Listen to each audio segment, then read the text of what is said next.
السلام علیکم viewers, programme دیکھ رہے ہیں آپ براس ٹیکس اور میں ہوں آپ کی ہوسٹ معروف قریشی. ہمارے ساتھ موجود ہیں ہمارے اینالسٹ جناب زید حامد صاحب. السلام علیکم سر. ویورز، جیسا کہ آپ کو پتا ہے کہ نعمت اللہ شاہ ولی کے حوالے سے ہم نے براس ٹیکس میں جو سلسلہ شروع کیا ہوا ہے اس کی 3 ایپیسوڈز ہم ریکارڈ کر چکے ہیں اور آج اس سلسلے کی چوتھی کڑی ہے جو ہم آپ کے سامنے لے کر آئے ہیں. آج کے ایپیسوڈ انتہائی دلچسپ ہے because it's a long awaited one جس کا ہم نے بہت زیادہ بے صبری سے انتظار کیا. انفیکٹ جتنا بھی کانٹینٹ ہمیں ملا ہے آپ لوگوں کی جانب سے، ہم نے چونکہ ریکویسٹ کی تھی کہ نعمت اللہ شاہ ولی کے حوالے سے اگر آپ کے پاس کسی بھی قسم کا مینوسکرپٹ یا کوئی بھی ریسرچ مٹیریل ہو تو ہمارے ساتھ شیئر کیجیے. ہم بہت سارے واقعات ڈسکس کر چکے ہیں پاکستان بننے سے پہلے کے، اور آج پاکستان بننے کے بعد کے جو واقعات ہمیں ملتے ہیں ان کی تصانیفیں، ان کی مینوسکرپٹس میں، وہ ہم آج ڈسکس کریں گے جو کہ ڈیفینیٹلی آپ لوگوں کے لیے بھی بہت دلچسپی کا باعث ہوں گے اور میرے لیے بھی. آئیے زید صاحب سے جاتے ہیں. جی زید صاحب. جی معروف، جیسے آپ نے کہا کہ پچھلی مرتبہ ہم نے پاکستان بننے تک کے واقعات ڈسکس کیے تھے، جو وہ تمام واقعات کہ جن میں نعمت اللہ شاہ ولی یہ فرماتے ہیں کہ عیسائی ہندوستان چھوڑ کر چلے جائیں گے، ہندوستان کو 2 حصوں میں تقسیم کر دیں گے، مسلمانوں کی عزت و ناموس کا بہت نقصان ہوگا اور بہت خونریز فسادات ہوں گے، بہت قتل و غارت ہوگا، اتنا فساد پھیلے گا. وہ سارے واقعات تو پاکستان بننے تک ہو گئے. اور اس کے بعد کے جو واقعات ہیں، بنیادی طور پر جو میجر لینڈ مارکس ہیں پاکستان کی تاریخ کے، اگر آپ یہ دیکھیے کہ 1947 سے لے کر تقریباً 1965 کی وار تک بیچ میں پاکستان کے صرف انتشار رہا ہے. یعنی پاکستان کے اندر کوئی بہت بڑا لینڈ مارک ایونٹ نہیں ہے. اللہ تعالیٰ کے نزدیک ڈیموکریسی یا ڈکٹیٹرشپ کوئی معنی نہیں رکھتی ہے. میجر لینڈ مارک ایونٹس کی بات کی جاتی ہے. پاکستان کسی حد تک اپنے آپ کو اسٹیبلائز کرنے کی کوشش کرتا رہا. حکمران جو آتے رہے، ان کے فیصلے، ان کے احکامات، اگر آپ قدرت اللہ شہاب کی شہاب نامہ پڑھیے اٹھا کر تو پاکستان بننے کے بعد جو فسادات برپا ہوتے رہے پاکستان میں، ان کی ساری تاریخ آپ کو شہاب نامے میں مل جاتی ہے. Small event details. اور چاہے وہ لوگ فوجی حکمران ہوں، چاہے وہ سیاسی حکمران ہوں، جس قسم کی بیمانی کارروائیاں اس وقت پاکستان میں ہو رہی تھیں، چند ایک اچھے کام بھی ہوئے لیکن زیادہ تر تو جس طرح ہم لوگوں نے اپنے تاریخ کو، اپنے اقدار کو، اپنی ویلیوز کو، اپنی آئیڈیالوجی کو اور جو ضائع کیا، اور جس طرح کے حکمران آئے کہ جنہوں نے پاکستان کو ذاتی جاگیر سمجھ کے استعمال کرنا شروع کیا، انٹل وی ریچ 1965 جب ایک جنگ شروع ہوتی. تو نعمت اللہ شاہ ولی جب پاکستان بننے کے بعد کے جو واقعات بیان کرتے ہیں، جیسے آپ نے عرض کیا کہ ہم نے کئی مختلف قصیدے جو ان کے بکھرے ہوئے ہیں اور پھیلے ہوئے ہیں، کئی مسودے ہمارے پاس ہیں مختلف، اور ان کے مختلف شعر ہیں، مختلف ان کے جو قصیدے ہیں ان میں مختلف فارسی کی گردانیں ہیں. بعض پیدا شود والے ہیں کہ وہ چیز پیدا ہو جائے گی، فساد پیدا ہوگا. جس طرح انہوں نے کچھ یہ شعر یہ کہے ہیں کہ شورش و فتنہ فضو از گما پیدا شود، بہت فتنہ پیدا ہو جائے گا گمان سے بھی زیادہ. جب وہ کہتے ہیں غیرت و ناموس سے مسلم راز زیاں پیدا شود، مسلمانوں کی غیرت اور ناموس کو بہت نقصان ہو جائے گا. یہ پیدا شود والی ردیف میں، پیدا شود والے الفاظ میں یہ پورا قصیدہ ہے. اس طرح ان کے بہت سارے، ایک ہے می بینم کے نام سے، جس کو ہر جملے کے آخر میں، ہر شعر کے آخر میں میں دیکھ رہا ہوں، مجھے یہ نظر آ رہا ہے، می بینم. وہ پورا ردیف، پورا قافیہ اس کا جو می بینم پہ ختم ہوتا ہے جا کے. اور اسی طرح ان کی ایک اور بھی ہے کہ جو ان کا جو شاعری کا جو اختتام ہوتا ہے وہ یہ کہ اس میں آخر میں نون، یہ مکرہانہ اور اس قسم کے الفاظ کر کے کہ جاہلانہ اور محملانہ، اس قسم کے الفاظ کے اختتام سے وہ ایک سیکوینس میں. تو مختلف قسم کی یہ ان کی قصیدے ہیں، 3-4 قصیدے ان کے ہیں، اور as we said over a period of time بکھرے ہوئے ہیں. ہمارے پاس کچھ نسخے ہیں ایسے جو 100 سال پرانے ہیں، یعنی پاکستان بننے سے بھی پہلے کے، اور اس میں یہ لکھا ہوا ہے ویری کلیئرلی کہ انگریز جو ہیں وہ ہندوستان پر 100 سال سے کم یا اس مدت پہ حکومت کریں گے، یعنی کم از کم پاکستان بننے کا معاملہ اور 1857 سے وہ معاملہ تھا. باقی جو اشعار ہیں اس میں اکثریت وہ ہیں کہ جو ہو چکے واقعات، اور آئندہ آنے والے واقعات جو بتائے گئے وہ آئندہ مستقبل کے ہیں. مگر کچھ نسخوں میں ہم کو یہ شعر بھی ملتے ہیں. We are fascinated by them to be honest. ہم چاہتے ہیں کہ اس کو ڈسکس کیا جائے. ان کی ترتیب ہم نے خود بنائی ہے اس لیے کہ یہ بکھرے ہوئے ہیں ہر جگہ پہ. جیسا کہ آپ نے کہا کہ ورڈز جو ہمیں آخر میں شعروں کے ملتے ہیں، اس سے ہم نے ان کو ریلیٹ کیا. پھر جو جیو پولیٹیکل انوائرمنٹ ہے، کیونکہ دیکھیے جتنے بھی نعمت اللہ شاہ ولی پر کام کیا گیا ہے وہ ایک علمی اور ہسٹوریکل پرسپیکٹو سے کیا گیا ہے، جیو پولیٹیکل انالیسس کے لحاظ سے نہیں کیا گیا. مسلمان چونکہ ہسٹری میں اور جیو پالیٹکس میں کبھی بھی اتنے زیادہ اسٹرینتھ ان کی نہیں رہی ہے، لہٰذا جو ایونٹس ہوئے ہیں اس پہ خاصے مسلمان کنفیوز ہوئے کہ یہ کون سا ایونٹ ہے، یہ ہو چکا ہے یا نہیں ہوا ابھی، یا اس نے ہونا ہے.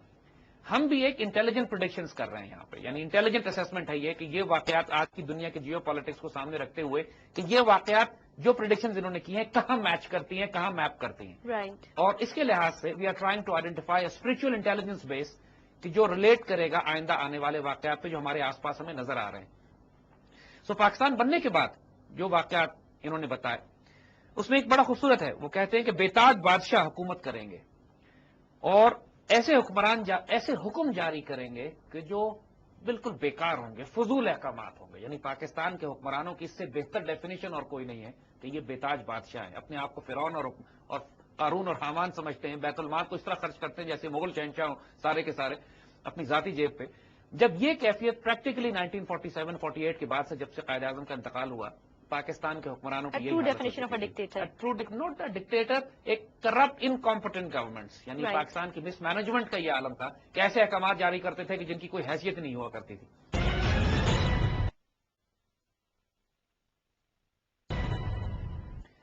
اور الٹیمیٹلی نعمت اللہ جو پہلا بڑا لینڈ مارک دیتے ہیں وہ 65 کی وار کا دیتے ہیں. یعنی واٹ ہی سیز از ناگاہ مومنا را شود پدید آید بکافرہ نمائن جنگ چوں رستمانہ, اچانک مسلمانوں کو ایک ظاہری شور سنائی دے گا اور وہ کے ساتھ ایک دلیرانہ جنگ لڑیں گے. اب پہلی بڑی جنگ, ایک دلیرانہ جنگ کا مطلب ہے کہ اب یاد کیجئے 1965 کی وار میں کہ جب پہلی دفعہ ہندوستان نے حملہ کیا, ایک شور ہوا مسلمان کہ ہندوستان نے حملہ کر دیا ہے, اچانک جنگ کی.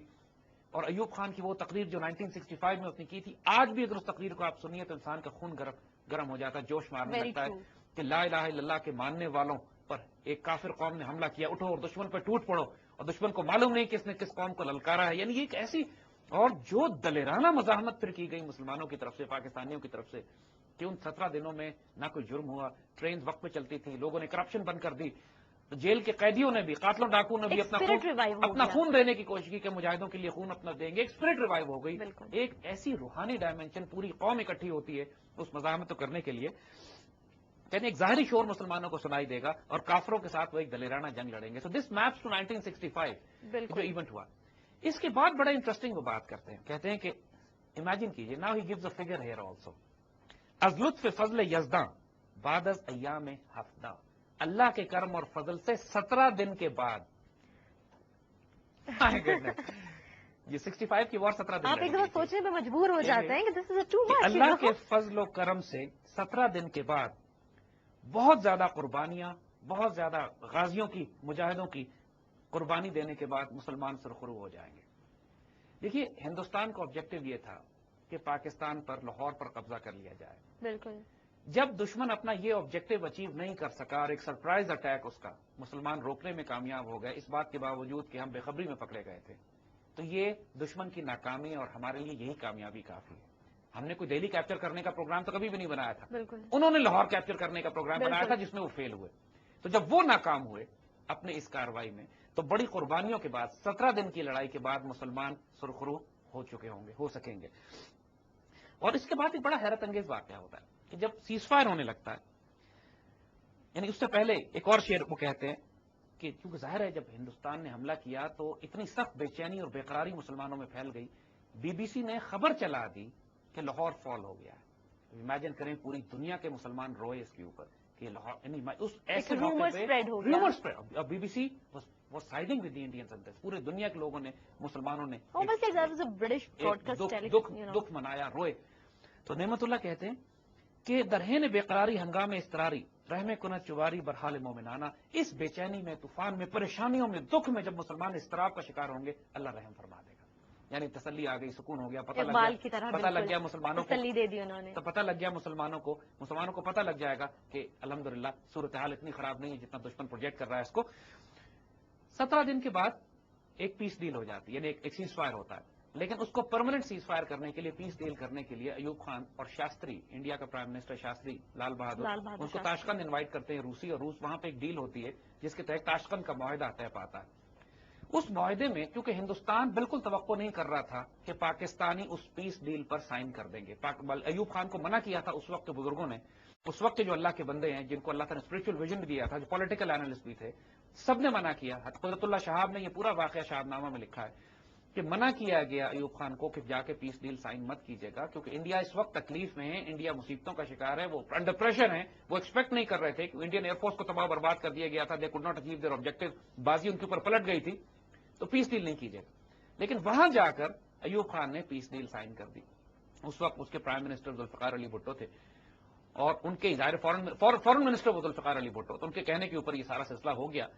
اور لال بہادر شاستری خوشی کے مارے, مطلب ہی کوڈ ناٹ بلیو کہ پاکستانی جیتی ہوئی بازی اس طریقے سے ان ایکسپیکٹڈ اس کے لیے تھا کہ اس کو شادی مرگ ہو گیا, ہارٹ اٹیک ہو گیا اس کو خوشی سے, اور وہ مر گیا وہیں پہ, اور اس کی لاش واپس ہندوستان آئی.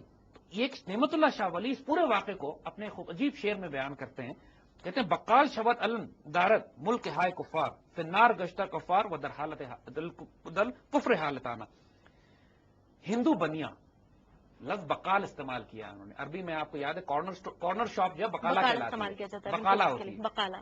تو یہاں پر انہوں نے لفظ استعمال کیا بقال, جو کہ ان کا لیڈر ہوگا, جو کہ جھنڈا لے کے جائے گا, پرائم منسٹر آف بنیوں کا پرائم منسٹر, بنیوں کا سردار. انہوں نے جو لفظ استعمال کیا ہے کہ ہندو بنیا کافروں کے ملک میں جائے گا اپنا جھنڈا لے کر, اور کفر کی حالت میں وہی جہنم رسید ہو جائے گا, وہی مر جائے گا.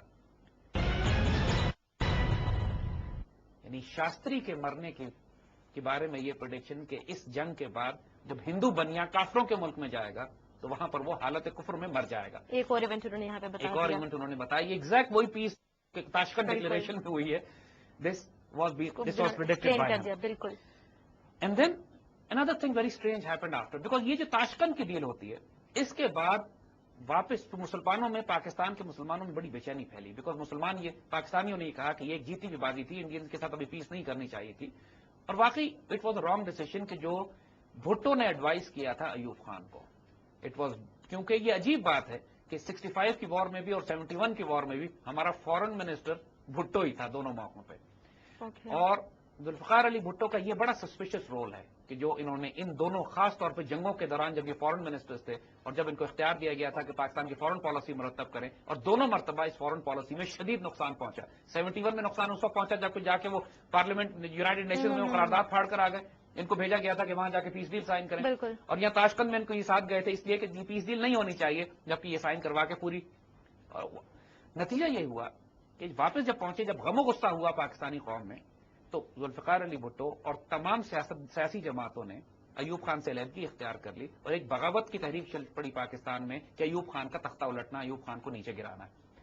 اسی دور میں شیخ مجیب الرحمان 1966 میں اپنے 6 پوائنٹس دیتا ہے کہ جو بغاوت کے 6 پوائنٹس ہوتے ہیں, کہ مجیب الرحمان اعلان بغاوت کرتا ہے اور اس کی سازش پکڑی چلی جاتی ہے اگرتلہ سازش میں, جس میں پتہ لگ جاتا ہے کہ یہ انڈیا کے ساتھ مل کر ایسٹ پاکستان توڑنا چاہتے ہیں. مگر پاکستان کے سیاسی حکمران جتنے بھی پاکستان کے سیاسی لیڈرز ہوتے ہیں, وہ مجیب الرحمان کو سزا دینے کے بجائے ایوب خان کے خلاف مہم چلانے میں مصروف ہوتے ہیں کہ مجیب کی غداری معاف کر دیتے ہیں. اتنی بڑی خوفناک غلطی ہوتی ہے یہ قوم کے ساتھ کہ یہ پریکٹیکلی مجیب کا ساتھ دیتے ہیں سارے سیاسی حکمران, کہ جی جب تک مجیب کو آل پارٹیز کانفرنس میں نہیں بلایا جائے گا, مجیب کے خلاف مقدمات واپس نہیں لیے جائیں گے, اور اس وقت تک ہم تحریک چلائیں گے اور بغاوت برپا کریں گے. سب سے بڑی غلطی جو انہوں نے کی. اور خوفناک, یعنی ایوب خان اس حالات میں مجیب سے برا تو نہیں تھا, مجیب کا ساتھ دیا گیا ایوب خان کو نکالنے کے لیے. نتیجہ یہ ہوا کہ ایوب خان کے نکلنے کے 3-4 سال کا جو پیریڈ تھا, ایوب خان اتنا کمزور ہو گیا اپنے آپ کو سروائیو کرنے اور بچانے کے لیے کہ کوئی حکومت پریکٹیکلی پاکستان میں اس دور میں تھی نہیں, اور انڈینز کو پورا موقع مل گیا کہ ایسٹ پاکستان کو ٹیک اوور کر لیں, اپنے ایسٹس پھیلا دیں, مجیب کو اسٹرینتھن کر دیں, مکتیبانی قائم کر لیں. وہ سارا پروسیس بٹوین 1965 اور 1970 ہوا. جب بھی ہم نے دیکھا کہ 1971 میں جب الیکشن ہوئے اس کے نتیجے میں پاکستان ہی ٹوٹ کے الگ ہو گیا, تو وہ ساری غلطیاں جو کی جس کی سزا ہم کو 71 میں ملی, وہ 65 کی وار کے بعد شروع ہو گئی تھی. 65 کی وار میں جو معجزے اللہ کی طرف سے ہوئے تھے, جو غیر معمولی غیبی طاقتیں ہمارے ساتھ لڑ رہی تھیں, بزرگوں سے پوچھے جو بتاتے ہیں کہ خود انڈین قیدی گرفتار ہوئے, وہ کہتے ہیں کہ ہم مسلمانوں کی پاکستانیوں کی اس فوج سے خوف کھاتے تھے جو گھوڑوں پہ آتی تھی اور جس کی تلواروں سے شعلے نکلتے تھے. یہ واقعات ہمارے اخباروں میں, کتابوں میں لکھے ہوئے ہیں. کوئی اسپرچل فورسز تھی. انڈیا نے فائٹر پائلٹس آتے تھے راوی کے پل پہ بام کرنے کے لیے, وہ کہتے تھے ہمیں 7 پل نظر آتے ہیں, ایک پل نظر نہیں آتا, کس پہ بامنگ کریں. یہ سب اخبارات میں اور یہ ڈاکومنٹڈ ہیں سارے. جو روحانی طاقتیں اس وقت ہماری مدد کر رہی تھیں, اس ساری برکت اور فضل اور کرم کو ہم نے ضائع کر دیا آپس کی پھوٹ کی وجہ سے. تو نعمت اللہ اس سارے پروسیس کا ذکر کرتے ہیں گلے غیر معمولی شیئر میں. ڈائریکٹ 1971 پہ آتے ہیں. 71 سے پہلے کے واقعہ. ٹھیک ہے, رائٹ. اس سارے پروسیس کو جو ہم نے یہ بیک گراؤنڈ بتایا, اس کا ذکر وہ یہ کرتے ہیں, وہ کہتے ہیں کہ مسلمان اپنے امیر کو حکومت سے اتار دیں گے, اور اس کے بعد مسلمانوں کے حصے میں خسارت, نقصان اور ذلت آئے گی. یہ بالکل یہ سارا پروسیس بالکل کہ مومنہ میر خدرہ تصفیہ تنزیل سوزن بر مسلمان بے آئے تزلیل خاسرانہ. مسلمان پر آئے گی ذلت، بہت نقصان اٹھائیں گے مسلمان. ایک حکمران جو کسی حد تک سٹیبل جا رہا تھا، اس کی موجودگی میں ایک جنگ بھی ہم نے کسی حد تک سٹیبلائز کر لی تھی. دشمن وہ آبجیکٹو اچیو نہیں کر سکتا. قوم کا حوصلہ بلند تھا.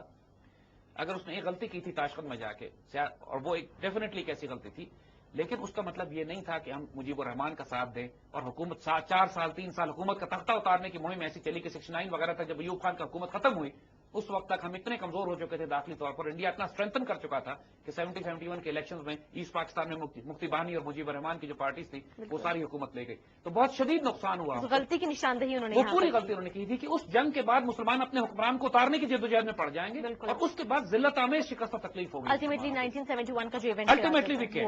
اور پھر نعمت اللہ اس سارے واقعے کو آگے ایکسپلین کر کے کہتے ہیں کہ قہر عظیم آئے بہر سزا کے شاید، آخر خدا بساز یک حکم قاتلانہ، اللہ تعالیٰ کی طرف سے ایک بہت ہی سخت سزا اور قہر آئے گا، قہر نازل ہوگا، اور اللہ تعالیٰ ایک قاتلانہ حکم جاری فرمائیں گے. دیکھیے اب یہ انف واز انف. اللہ تعالیٰ نے بھی کہا کہ اب اس قوم کو ایک سخت سزا لگانے کی ضرورت ہے. ادوار چرخی کے 23 سال 23 دور گزریں گے، اسلام کا نعرہ بلند رہے گا. بعد ازاں بورت گرے قہر شاہ پیدا شود، اس کے بعد ایک سخت قہر نازل ہوگا. 1947 سے لے کر 1971 تک 23 سال بنتے ہیں. بالکل 23 سال تک یہ چرخی کے جو 23 دور چلیں گے، بالکل اس میں اسلام کا نعرہ بلند رہے گا. لیکن اس کے بعد ایک قتل و غارت کے دور ایک کا سخت سزا کا آغاز ہوگا مسلمانوں کا، ایک بربادی کی تقدیر ظاہر ہوگی. And we can see that کہ 1971 میں ایسٹ پاکستان ہمارے ہاتھ سے نکلتا ہے، اور پھر سقوط ڈھاکہ ہوتا ہے، دا فال آف ڈھاکہ 16 دسمبر 71. ہماری تاریخ کا ایک بڑا قاتلانہ، بڑا تکلیف دہ دن ہمارے لیے. اب اس کو نعمت اللہ فرماتے ہیں کہ اس حکم میں مسلمان جان سے مارے جائیں گے. بہت یہ جو حکم آئے گا اللہ تعالیٰ کی طرف سے، اس میں مسلمان کو شدید نقصان ہوگا، جان سے مارے جائیں گے، گرتے پڑتے اٹھتے ہوں گے، اپنے آپ کو سنبھالنے کی کوشش کر رہے ہوں گے، ری گروپ کرنے کی کوشش ہوں گے، اور ایک ہندو قوم جو نیزہ بند ہوگی، ہتھیار لے کر مسلمانوں پر چاروں طرف سے حملہ آور ہوگی. دیکھیں ایسٹ پاکستان میں ایگزیکٹلی یہی ہوا کہ مسلمان اسٹرگل کر رہے تھے، ڈیسپریٹ تھے اپنے آپ کو سروائیو کرنے کے لیے. ہماری 40,000 کی آرم فورسز چاروں طرف بکھری ہوئی تھی، مفتی بانی سے بھی لڑنا پڑ رہا تھا ہم کو، لاکھوں کی تعداد میں انڈین فورسز بھی چاروں طرف سے حملہ آور ہوئی، تمام پوری طرح سے مسائل میں گر گئے. اور مسلمانوں کے پاس کوئی سپلائی روٹس نہیں تھے، کوئی ایئر پاور نہیں تھی ہمارے پاس، کوئی آرٹلری، کوئی آرمر نہیں تھا، کوئی نیول ہمارے پاس سپورٹ نہیں تھی. ہم چاروں کوئی انٹرنیشنل سپورٹ ڈپلومیسی ہمیں نہیں مل رہی تھی. ہندو چاروں طرف سے گھیر کر ہم کو ہمارے اوپر حملہ آور ہوئے تھے. اور پھر کہتے ہیں، اور دیکھیے عجیب و غریب شعر ہے، مشرق شود خراب ہے، مشرق خراب ہو جائے گا، مشرق شود خراب ہے، افتا شون خزاں مشرق شود خراب ہے از مکر ہیلا کارا، مغرب و ہند گریا برفیل سنگ دلانا. مشرق تباہ برباد ہو جائے گا، اور مغرب اور ہند اس کے اوپر بہت روئیں گے. ہند کا مطلب ہے، مغرب کا مطلب ہے مغرب کے مسلمان اور ہند کے مسلمان، پاکستان اور انڈیا کے مسلمان، right. جو انڈیا کے مسلمانوں سے ہمدردی رکھنے والے ہیں، وہ اس پر بہت بری طرح روئیں گے. مشرق میں نقصان ہوگا، مغرب اور ہند روئیں گے. ایسٹ پاکستان میں نقصان ہوگا، مشرق کے مسلمانوں کو نقصان ہوگا، اور مغرب کے مسلمان اور ہند کے مسلمان جو سنسیئر ہیں اللہ کے دین کے ساتھ، وہ روئیں گے. How true. یہ ایک سٹننگ ایکسپلینیشن ہے 1971 کے کرائسس کی، کہ جو ہم پر نازل ہوا، جو ہمیں تکلیف ہوئی. کہتے ہیں مسلمانوں کی جان اور جائیداد سستی ہو جائے گی، اور گہرے سمندر کی طرح مسلمانوں کا خون جاری ہوگا.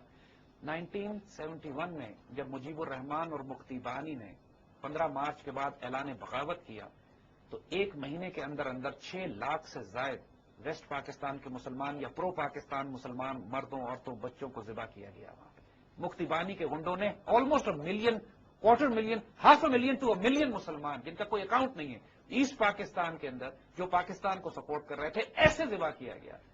دریاؤں میں، سمندروں میں مسلمانوں کی لاشیں ایسی گم ہوئی کہ پتہ بھی نہیں چلا کہ وہ گئے کدھر. اس کے بعد آرمی کو ایکشن کرنا پڑا مفتی بانی کے خلاف، جو 8 مہینے ایکشن چلا، اور نومبر میں جب پاکستان آرمی نے تقریباً قابو پا لیا تھا مفتی بانی کو، نے پھر چاروں طرف سے انویژن کی. اور وہ پاکستان آرمی جو اتنے عرصے سے بغیر سپلائز کے جنگلوں میں لڑ رہی تھی، 40,000 کی فوج کے سامنے اگر 4 لاکھ کے قریب، 5 لاکھ کے قریب فوج چاروں طرف سے آئے، جو کہ فلی آرمڈ ہو، فلی ایئر پروٹیکٹڈ ہو، بالکل، پھر اس نے کیا کرنا ہے، یہ پورا واقعہ. اور دیکھیے اس پہ ایک عجیب و غریب شعر اور ہے. نعمت اللہ شاہ ولی کا فرماتے ہیں شہر عظیم باشد اعظم ترین مقتل صد کربلا چو کربل باشد بخانہ خانہ. مسلمانوں کا سب سے بڑا شہر ایک بہت بڑا مقتل بن جائے گا, قتل گاہ بن جائے گا, اور ہر گھر میں کربلا برپا ہوگی. کیسی پکچر کھینچی دس از ڈھاکہ آفٹر 16 دسمبر. ڈھاکہ میں جس طرح پورے شہر کے اندر انہوں نے ذبح خانے بنائے, جہاں انہوں نے پرو پاکستان مسلمانوں کو ذبح کر تماشے لگائے جاتے تھے, باقاعدہ ہزاروں کی تعداد میں, خاص طور پہ ڈھاکہ ریس کورس میں تماشے لگتے تھے, لوگ کھڑے ہو کے اس طرح جس طرح جانوروں کو ذبح کرتے ہیں اس طرح جانوروں کو ذبح کیا جاتا. پاکستانی سپاہیوں کو, ہماری پرو پاکستان بنگالیز کو ذبح کیا جاتا تھا. ہمارے البدر اور الشمس کی جو رضاکار ملیٹنٹ آرگنائزیشن تھی, مجاہدین گروپ سے جو پاکستان کو سپورٹ کر رہی تھی, ان بنگالیوں کی جو پرو پاکستانی تھے, اس بے دردی سے ان کو قتل کیا. کربلا کی مانند کربلا مچی تھی لٹرلی پورے ایسٹ پاکستان میں, کربلا مچی. ڈھاکہ میں تو خاص طور پہ, کیونکہ مسلمانوں کا سب سے بڑا شہر ڈھاکہ تھا. ڈھاکہ تھا بالکل, اور اس میں شہر اعظم کی انہوں نے بات کی, مسلمانوں کا ایک بہت بڑا شہر مقتل بنے گا, گھر گھر کربلا ہوگی. یہ پورا یہ شہر, ہم نے تاریخ پورا دیکھا ہے کہ یہ واقعہ کہاں فٹ ہوتا ہے, اور اس سے بہتر ڈیفینیشن ہمیں کوئی نہیں ملتی کہ یہ 1971 میں 16 دسمبر کے بعد, جب فال آف ڈھاکہ کے بعد, جو ڈھاکہ میں ایک قتل خانہ بنایا گیا تھا, ایک مذبح خانہ بنایا گیا تھا پورے ڈھاکہ کو, مسلمانوں کا سب سے بڑا شہر. اور پھر لکھتے ہیں کہ مسلمانوں کے رہنما در پردہ مسلمانوں کے دوست ہوں گے, یعنی در پردہ مسلمانوں کے دشمن ہوں گے, ظاہر میں دوست. یعنی مسلمانوں کی جو لیڈرشپ ہے اور اپنے گناہوں سے, اپنے ظلم سے, اپنے جھوٹے وعدوں سے کافروں کو فائدہ پہنچا رہے ہوں گے. دیکھیے مسلمانوں کی, جب میں نے یہی بات شیخ مجیب الرحمان کی مثال ہم نے لی, پاکستان کے سیاسی حکمرانوں کی ہم نے اس وقت بات کی کہ جو ظاہراً مسلمانوں کے دوست بنے ہوئے تھے. مجیب الرحمان یہ کہہ رہا تھا کہ میں بنگلہ دیش کے مسلمانوں کا پڑھا, پاکستان کے اندر جو سیاسی لیڈر تھے جو مجیب الرحمان کا ساتھ دے رہے تھے, وہ اندر سے ملے ہوئے تھے ہمارے دشمنوں کو, اور ان سب کی سازشیں یہ تھیں. اس میں کوئی شبہ نہیں ہے کہ پاکستان کی قیادت نے بدترین خیانت کی اس وقت مسلمانوں کے ساتھ اور پاکستان کے ساتھ, جو نہ ڈپلومیسی کی گئی, نہ پاکستان کے دفاع کا بندوبست کیا گیا, جان بوجھ کر پاکستان کو سیاسی, میڈیا اور اکنامک اور ملٹری فرنٹ پہ نقصان پہنچائے گئے. سیاستدانوں نے اپنے مفاد کے لیے ایسے ایسے نعرے لگائے کہ ادھر تم اور ادھر ہم, اور جو کوئی جا کے ڈھاکہ میں اگر حکومت میں شامل ہوا تو ہم ٹانگیں توڑ دیں گے اس کی. یہ ساری باتیں سیاستدانوں نے کہی ہیں. اور مجیب الرحمان جیسے لوگ جو در پردہ دشمنوں سے ملے ہوئے تھے, ظاہر میں اپنے آپ کو پریزنٹ کر رہے تھے بنگالی مسلمانوں کا دوست, تو انہوں نے یہ کہا کہ مسلمانوں کے جو رہبر ہیں ان کی خیانت کی وجہ سے یہ شدید نقصان مسلمانوں کو اٹھانا پڑے گا. مگر 1971 کی وار کے بعد پاکستان ری گروپ کس طرح کرتا ہے, اس کے بارے میں اشارہ نعمت اللہ شاہ ولی جو دیتے ہیں وہ اگین حیرت انگیز ہے. یہاں پہ وہی کہتے ہیں لشکر منگول آئد از شمال بحر اون فارس عثمان ہم چارہ گراں پیدا شود. اس پاکستان کو جو مسلمان ہیں ان کی مدد کرنے کے لیے منگول آئیں گے شمال سے, یعنی چائنیز شمال سے آئیں گے مسلمانوں کی مدد کرنے کے لیے, اور ایرانی اور ترک مدد کریں گے مسلمانوں کی. دیکھیے اب کس طرح پاکستان 71 کے بعد پاکستان کو ڈیسپریٹ ضرورت تھی, تو امریکن نے تو ہماری ساری سپلائی, وی ور ٹوٹلی انپروٹیکٹڈ. اس سے زیادہ ہم اپنی تاریخ میں کبھی انپروٹیکٹڈ نہیں تھے. جب ہمارا جادو جا چکا تھا, ہمارے پاس کوئی نیوکلیر پوٹینشیل نہیں تھا, ہمارے پاس کوئی ملٹری پوٹینشیل نہیں تھا, پاکستان کی آرمی ڈی مورلائز تھی, ہماری قوم ڈی مورلائز تھی, ویپن سسٹمز ہمارے پاس نہیں تھے, لیڈرشپ نہیں تھی. اس وقت تو بھٹو آیا تھا, لیڈرشپ اس کی بات تو لیڈرشپ بن گئی تھی. ایک اسٹرانگ پولیٹیکل گورنمنٹ بھٹو کی تھی کہ جس نے, اور اس وقت بھٹو نے ایک بڑے امپورٹنٹ کام کیے تھے. پہلا اس نے یہ کہ پاکستان کا نیوکلیر پروگرام شروع کرایا. دوسرا چائنا کے ساتھ تعلقات بڑی تیزی سے ڈیولپ ہونا شروع ہوئے, یہ جو منگول نارتھ سے جن کو کہا گیا کہ وہ مدد کریں گے, اور ایک ریجنل اکنامک ملٹری بلاک بنایا گیا جو بیسکلی کہنے کو تو صرف اکنامک بلاک تھا, RCD کے نام سے, ریجنل کوآپریشن فار ڈیولپمنٹ, جو پاکستان, ایران اور ترکی کا اکنامک بلاک تھا, جس کی وجہ سے پاکستان کو اکنامک اسٹیبلٹی ملی بہت زیادہ, جو بعد میں ایکو کے نام سے بن گیا, اکنامک کوآپریشن آرگنائزیشن. تو نعمت اللہ جی یہ بتا رہے ہیں کہ اس فساد کے بعد جب مسلمانوں کا سب سے بڑا شہر قتل گاہ بنے گا, مسلمانوں پر ظلم ہوگا, مسلمانوں کے حکمران اندر سے دشمنوں سے ملے ہوئے ہوں گے, اس ساری تباہی کے بعد جب مسلمان ری گروپ کریں گے تو یہ تین کنٹری, یہ جو بچا ہوا پاکستان ہے, بچا ہوا مسلمانوں کا علاقہ ہے, یہ جو غرب کا مسلمان ہے, جب انہوں نے شرق اور غرب کے مسلمانوں کی بات کی تو مشرقی پاکستان اور مغربی پاکستان کی بات ہوئی, تو جو غرب کے مسلمان ہیں وہ ری گروپ کریں گے چائنا سے مدد لے کر, ایران سے مدد لے کر اور ترکی سے مدد لے کر. اور وہ تمام اکنامک بلاکس اور ملٹری بلاکس جو ہم نے بنائے ان کی بھی ایک جھلک اس میں ہم کو اس شیئر میں ملتی ہے کہ how did Muslim reorganise us, how did we reorganize us. And this is so to the point and so brief. This is so accurate کہ people actually get into a state of disbelief. یقین نہیں آتا کہ لوگ سمجھتے ہیں کہ شاید یہ شعر بعد میں لکھے گئے. Very true. لیکن یہ سارے شعر نرس کیا کہ جیسے یہ تمام پرانی کتابوں میں لکھے ہوئے ہیں، ہم ان کو پلیس کر رہے ہیں آج کے دور کی جیو پالیٹکس میں کہ یہ کس دور میں کہاں اپلائی کرتا ہے. بالکل، کیونکہ یہ کام پہلے مسلمانوں نے کبھی نہیں کیا. زیادہ سے زیادہ کام جو تاریخ میں کیا گیا ہے وہ نعمت اللہ کے شعروں کو جمع کر کے سنبھال کے رکھنے کی کوشش تو کی گئی ہے، لیکن ان کو سیکوینس جیو پالیٹکس میں اپلائی کرنے کے بعد اپنی فیوچر اور پریزنٹ اسٹریٹجیز کے اوپر میپنگ کبھی نہیں ہوئی، اور یہ پہلی دفعہ ہم کرنے کی کوشش کر رہے ہیں. دس از سم تھنگ جس پہ مزید ریسرچ کی ضرورت ہے اور کام کرنا ہے. ہم مزید وہ نسخے تلاش کر رہے ہیں جو پرانے نسخے، اور ہمیں یقین ہے کہ پرانی لائبریریز میں کہیں نہ کہیں ہمیں ملیں گے اور جس پہ مزید وہ شعر ہوں گے، کیونکہ 2000 سے زائد شعر کہا جاتا ہے کہ انہوں نے کہے ہیں، اور ابھی تقریباً 250-300 کے قریب شعر ہیں جو بچے ہیں. تو we are still in search, we are looking for them. لیکن whatever we have found is so fascinating کہ ہمارے ابھی بھی جو ہم نے ڈسکس کیا جیسا وہ بھی ایونٹس کو ریلیٹ کر رہا ہے. ہمارے خیال میں اتنی انفارمیشن بھی کافی ہے ہمارے لیے کہ ہم آئندہ آنے والے وقت میں پاکستان کی جیو پالیٹکس کس طرح بلڈ کریں.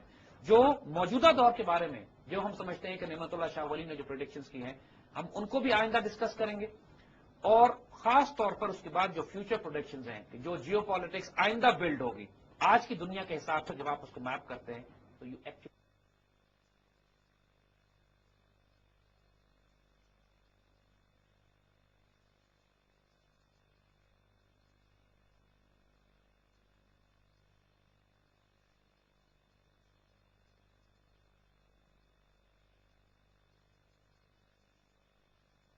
کی جیوگرافی ذرا اسٹیبلائز ہو گئی.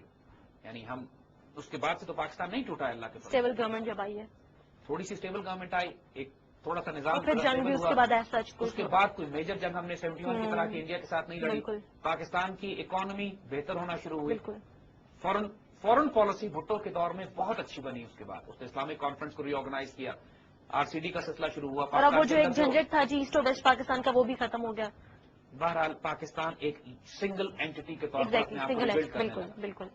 مگر بھٹو کی جو سب سے بڑی غلطی تھی، جو تاریخ کی بدترین غلطیوں میں سے بھٹو کی، کہ انہوں نے دین کو چھوڑ دیا، دین ابینڈن کر دیا تھا. یہ وہ دور تھا کہ جب پاکستان ٹیلی ویژن پریکٹیکلی فوج فلمیں دکھاتا تھا رات کے وقت. حالانکہ ایک ہی چینل تھا اس زمانے میں. حال یہ ہو گیا تھا کہ کراچی کی گلیوں میں شراب خانے کھل گئے تھے. کراچی میں سب سے بڑا کسینو بننے لگا تھا ایشیا کا، جو آج فن لینڈ پلے لینڈ بنا ہوا ہے کراچی کے ساحل پر، لیکن اس زمانے میں وہ کسینو کے طور پہ، ایک جوا خانے کے طور پر کھل رہا تھا.